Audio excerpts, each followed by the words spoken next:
हमारे short note chapter का नाम है third metal and non metals. ठीक है, 10th क्लास के नोट्स हम कर रहे हैं। चलिए शुरू करते हैं।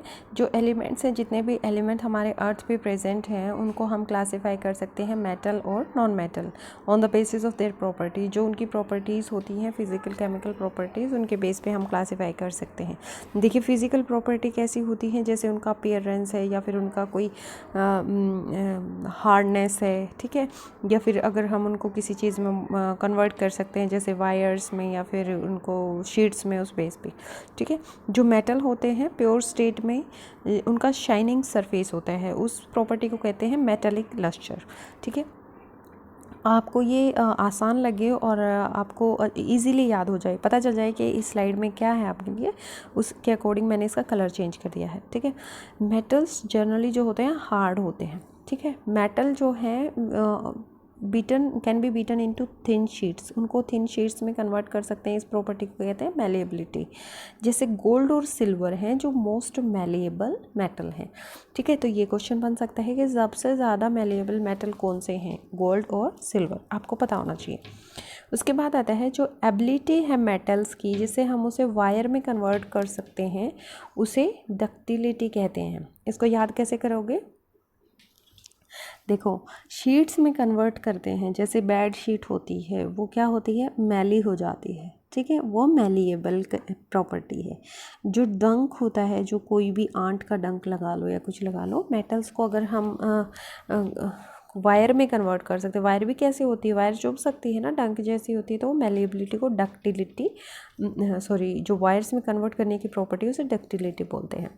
गोल्ड है मोस्ट डक्टाइल मेटल है, ये एग्जांपल है, आपको पता होना चाहिए। जैसे मैलिएबिलिटी में कौन सा था, गोल्ड और सिल्वर, जो दोनों बहुत ज़्यादा मैलिएबल हैं।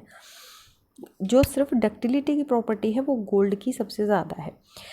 2 किलोमीटर लेंथ की वायर बनाई जा सकती है 1 ग्राम गोल्ड से। ठीक है, तो ये भी आपको पता होना चाहिए। मेटल होते हैं गुड कंडक्टर होते हैं हीट की, और इनका मेल्टिंग पॉइंट जो है बहुत ज़्यादा होता है। जैसे कोई भी मेटल आप रोज़मर्रा की ज़िंदगी में देख लो, जब भी हम ये मेटल नॉन मेटल करते हैं तो हमारे आसपास हमें सब चीज़ें दिख जाती हैं, उससे हमें पता चल जाता है कि क्या प्रॉपर्टीज़ हैं इसकी। ठीक है, गुड कंडक्टर कैसे हैं, जैसे हम यूटेंसिल यूज़ करते हैं तो सारे मेटल के ही होते हैं, आइदर वो एल्यूमिनियम के या फिर आयरन के, तो हीट उनमें से आसानी से चली जाती है। अब जो मेल्टिंग पॉइंट है, मतलब मेल्ट होने का, अगर हम नॉर्मल किसी चीज़ को गर्म करें तो वो पिघल जाती है। ठीक है, लेकिन ये चीज़ें मेटल्स जो हैं वो बहुत ज़्यादा हीट चाहिए, तो उनका मेल्टिंग पॉइंट क्या है, हाई है। जो बेस्ट कंडक्टर है हीट के वो है सिल्वर और कॉपर। जो हमारे घरों में चीज़ें आती हैं, कोई भी चीज़ लगा लो आप, जैसे गीज़र है, आयरन है, उसमें कॉपर वायर्स होती हैं। ठीक है, और सिल्वर को भी यूज़ कर सकते हैं, क्योंकि सिल्वर बहुत ज़्यादा महंगी है, इसलिए हम उसे बेस्ट कंडक्टर की तरह यूज़ नहीं करते, लेकिन कॉपर को बहुत ज़्यादा यूज़ करते हैं। लेड और मरकुरी हैं जो पुअर कंडक्टर हैं हीट की। ठीक है, ये दोनों आपको एक्सेप्शनल में पता होना चाहिए। पुअर कंडक्टर कोई मेटल है तो वो है लेड और मरकुरी। यहाँ से आपको एग्जांपल दिख जाएगा कि मेटल जो है वो गुड कंडक्टर है। अब किस तरह से है, यहाँ पे इन्होंने एक मेटल की जो है वायर ली है, इसको हीट किया है, यहाँ से इसे क्लैंप कर दिया है स्टैंड के साथ। ये मेटल वायर है। ठीक है, इसे हीट करने से क्या है, दोनों साइड जो है ये गर्म हो जाएगी, मतलब ये कंडक्ट कर रही है। ठीक है, दूसरा वाला गुड कंडक्टर ऑफ इलेक्ट्रिसिटी, यहाँ से ये वायर्स के थ्रू, कौन सी थी गुड कंडक्टर इलेक्ट्रिसिटी, एक था कॉपर और दूसरी वाली थी सिल्वर। ठीक है, तो हम कॉपर को बहुत ज़्यादा यूज़ करते हैं। अब जो वायर्स होती हैं जो करंट को ले जाती हैं हमारे घरों तक, उनके ऊपर पीवीसी वायर्स, पीवीसी का रबर, मतलब रबर लाइक मटेरियल होता है, पॉलीविनाइल क्लोराइड। ठीक है, ये लगा होता है ताकि हमें करंट ना लगे। जो मेटल होते हैं उनसे साउंड भी निकलती है। ठीक है, जब हम कोई चीज़ से उसे स्ट्राइक करते हैं, हिट करते हैं, तो उसे सोनोरस प्रॉपर्टी बोलते हैं, साउंड वाली प्रॉपर्टी को। अब नॉन मेटल्स हैं, उनकी प्रॉपर्टी क्या है, नॉन मेटल्स कंपैरेटिवली कम होते हैं, जो हमारे मेटल होते हैं उनके कंपैरिजन में बहुत कम होते हैं। जो नॉन मेटल जैसे कार्बन है, सल्फ़र है, आयोडीन है, ऑक्सीजन है, हाइड्रोकार्बन्स है, ये सारे क्या हैं, ये नॉन मेटल्स हैं। ठीक है, कार्बन, सल्फ़र, आयोडीन, ऑक्सीजन और हाइड्रोजन, ये सब क्या है, नॉन मेटल्स है। नॉन मेटल या तो सॉलिड होते हैं या गैस होते हैं, ठीक है, क्योंकि आपको पता है कार्बन एटमॉस्फेयर में प्रेजेंट होती है, ऑक्सीजन हाइड्रोजन सब एटमॉस्फेयर में प्रेजेंट होती हैं। अब जो नॉन मेटल है या तो वो सॉलिड है या वो गैस है, ये प्रॉपर्टी अलग से है।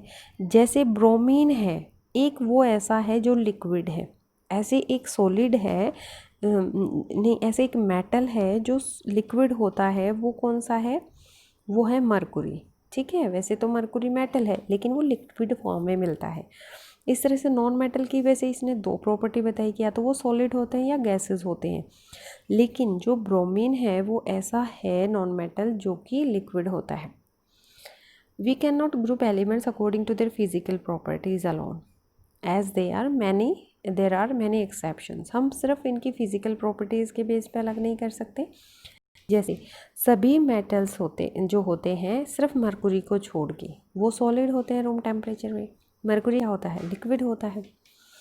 जो मेटल्स होते हैं उनका हाई मेल्टिंग पॉइंट होता है, पर गैलियम और सीजियम ऐसे होते हैं जिनका बहुत ज़्यादा कम मेल्टिंग पॉइंट होता है, थोड़ी सी गर्मी से ही मेल्ट होना शुरू हो जाते हैं।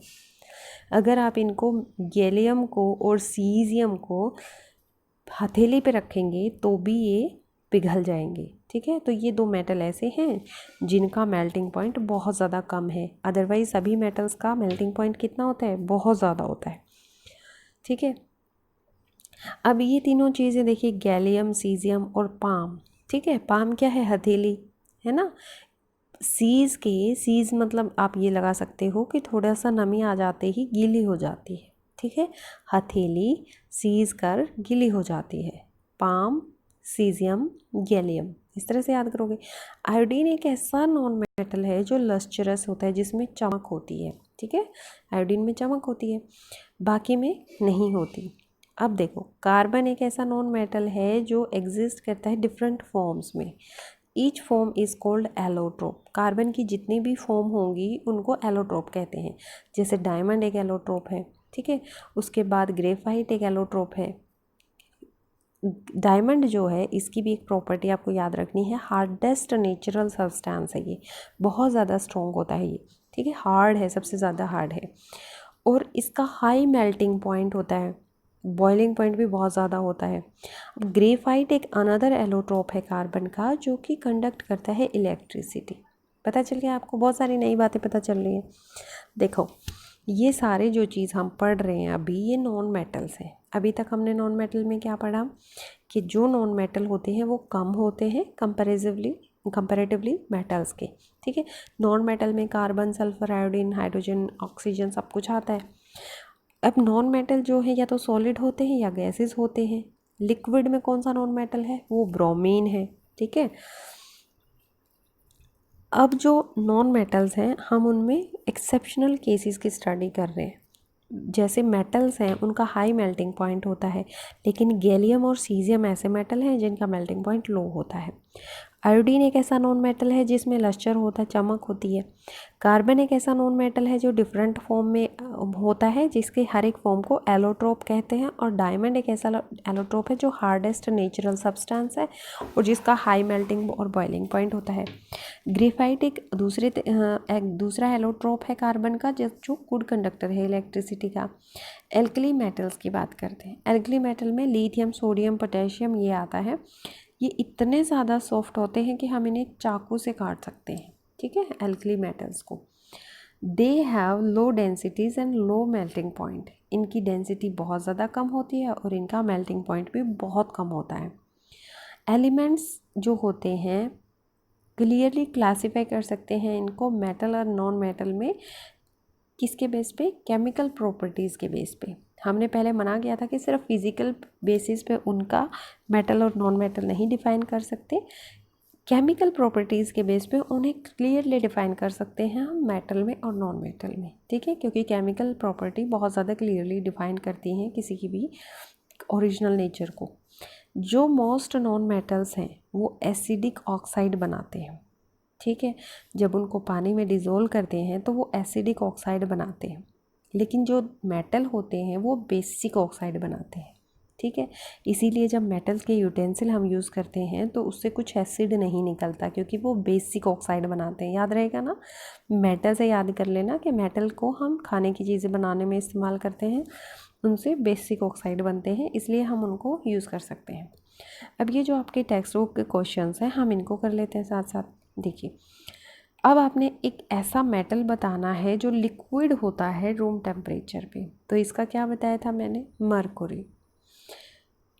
एक ऐसा मेटल जो चाकू से कट सकता है वो होता है सोडियम।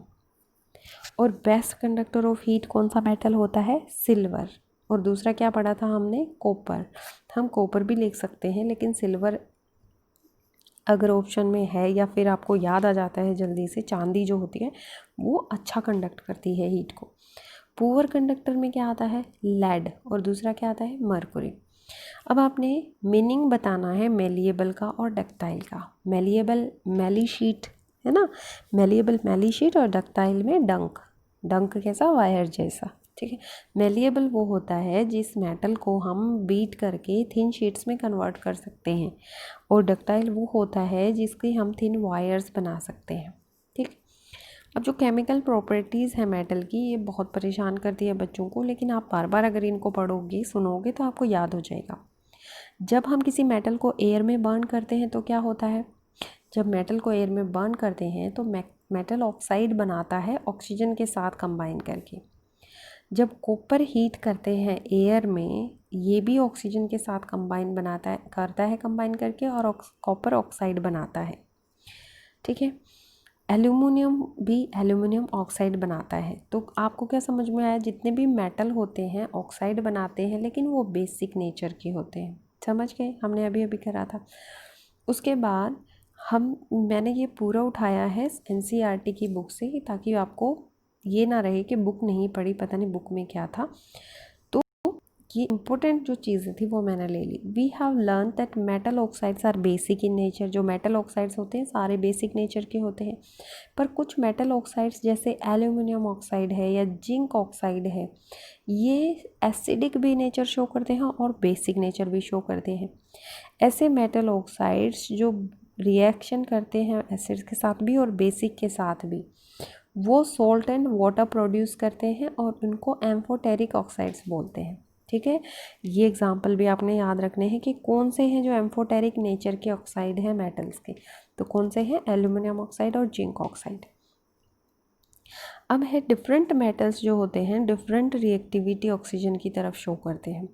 कुछ मेटल ऐसे होते हैं जैसे पोटेशियम है, सोडियम है, वो बहुत जल्दी रिएक्ट करते हैं, that they catch fire if kept in open. अगर हम उनको खुले में रख दें, कौन सा, पोटेशियम और सोडियम, ठीक है। ठीक है, दोनों का नाम जो है, पोटेशियम को हम K से डिनोट करते हैं और सोडियम को Na से डिनोट करते हैं। तो दोनों अपने नाम के अकॉर्डिंग नहीं लिखे जाते, और ये क्या करते हैं, बहुत जल्दी आग पकड़ लेते हैं खुली हवा में लाते ही। इसीलिए इनको प्रोटेक्ट